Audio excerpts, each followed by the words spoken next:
Game changer release అయింది కానీ కొంతమంది సినిమాని ట్రోల్ చేస్తున్నారు, కలెక్షన్స్ ఫేక్ అంటున్నారు. వాళ్ళకి ఏం చెప్తారు?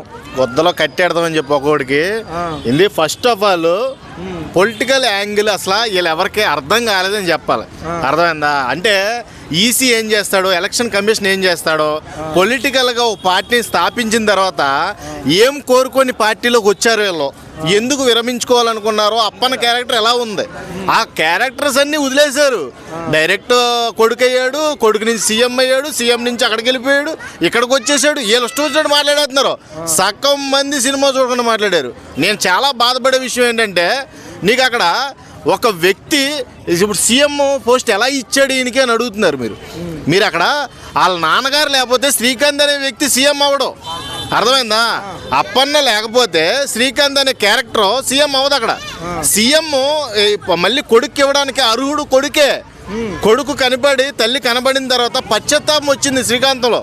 అరే మనల్ని చావు ముంచుకొస్తుంది, ప్రమాదం మీదకు వస్తుంది, మనం ఇలా చేసాం కాబట్టి ఆ రోజున మనకి మళ్ళీ తిరిగి వచ్చింది అది. కాబట్టి ఆ తప్పుని సరి చేయాలి. కొడుకు ఇప్పుడు మనం సీఎం పదవి ఇచ్చేస్తే ఆ లెక్క సమానం అయిపోద్దని ఒక కోణాన్ని ఎంత అద్భుతంగా చూపిస్తే, ఈ పిచ్చినా కొడుకులు ఉన్నారో అసలు ఎందుకు పనికిరాని ఎదవలో ఎలా స్ప్రెడ్ చేస్తున్నారంటే నెగిటివ్ కోణంలో సినిమాను మొత్తం కూడా నాశనం చేశారు. నెగిటివ్ స్టాక్స్ ఇచ్చి చాలా తప్పది. నేను చెప్తున్నాను కదా, నీవు చూసుకుంటే ప్రతి సినిమా కోణంలో బియ్యం విషయం చూసుకుంటే అక్కడ పవన్ కళ్యాణ్ గుర్తొస్తాడు మనకి. షీజ్ ద సిప్ అన్నాడు కాకినాడలో. అలాగే అక్రమ రవాణా జరుగుతుంటే అక్కడ ఆపినోడు ఇక్కడేమో సినిమాలో అక్కడ కల్తీ బియ్యాన్ని నివారించాడు. అవునా కదా? ఈ సినారియా మొత్తం కూడా ఎక్కువ పవన్ కళ్యాణ్ గారి బేస్ మీద ఉంటుంది. ఒక రకంగా చూస్తే పవన్ కళ్యాణ్ గారి సీన్లు కూడా ఈ సినిమాలో ఉంటే చాలా బాగుండేదని నా ఫీలింగ్. అందరూ కూడా ప్రెడిక్టబుల్ అన్నారు సినిమాని. అసలు మీరు సీఎం అవుతారని, ఈసీ అనే వ్యక్తి సీఎం అవుతారని మీరు ముందే ఊహించారా? అడుగుతున్నాను భయ్యా, మీరు ముందే ఊహించారా? మరి ప్రెడిక్టబుల్ ఎలా అవుతుంది? అన్ప్రెడిక్టబుల్లే. అర్థమైందా? కావాలి అంటే ఫస్ట్ డే 186 కోట్లు సినిమాకి వచ్చిందని ఒక నోట్ రిలీజ్ చేశారు. చేస్తే కానీ కొంతమంది థియేటర్లో ఎవరు లేరు, అంత కలెక్షన్ ఎలా వస్తుంది, సినిమా డిజాస్టర్ అని కావాల్సిన ట్రోల్ చేశారు ఇన్స్టా యూట్యూబ్లలో. వాళ్ళకి ఏం చెప్తారు? ఇప్పుడు సినిమా బాగాలేదని చెప్పే వాళ్ళకి అసలు కలెక్షన్ ఎలా వస్తుందో కూడా తెలియదు కాబట్టి వాళ్ళు ఇష్టం వచ్చినట్టు మాట్లాడతారు. అర్థమైందా? ఇప్పుడు తండ్రిని మించిన తనయులు కొంతమంది ఉన్నారు ఇండస్ట్రీలో. మహేష్ బాబు తండ్రికి మించిన తనయుడు, ప్రభాస్ తండ్రికి మించిన తనయుడు, ఎన్టీఆర్ తండ్రికి మించిన తనయుడు, అలాగే మన గేమ్ చేంజర్ తండ్రికి మించిన తనయుడు. అవునా కదా? రామ్ చరణ్ గారు కూడా తండ్రికి మించిన తనయుడు. ఇలాగ కొంతమంది ఉన్నారు. కొంతమంది హీరోలను కూడా మీరు కంపేర్ చేసి చూసుకోండి. తండ్రికి మించిన తనయులు చాలా తక్కువ మంది ఉన్నారు. తండ్రి సూపర్ స్టార్ అయితే కొడుకేమో అంటే డౌన్ఫాల్. అర్థమైందా? అంటే జీరో అని చెప్పను కానీ డౌన్ఫాల్. అంటే అంత పేరు తండ్రికి మించిన తనయులు కాలేపోయారు చాలామంది హీరోలు కొడుకులు మీరు చూసుకుంటే. కాబట్టి ఇలా తండ్రికి మించి యాక్టింగ్ చేస్తున్న వాళ్ళని మనం ఎంకరేజ్ చేయకుండా మనం డిస్కరేజ్ చేయడం అనేది చాలా తప్పు.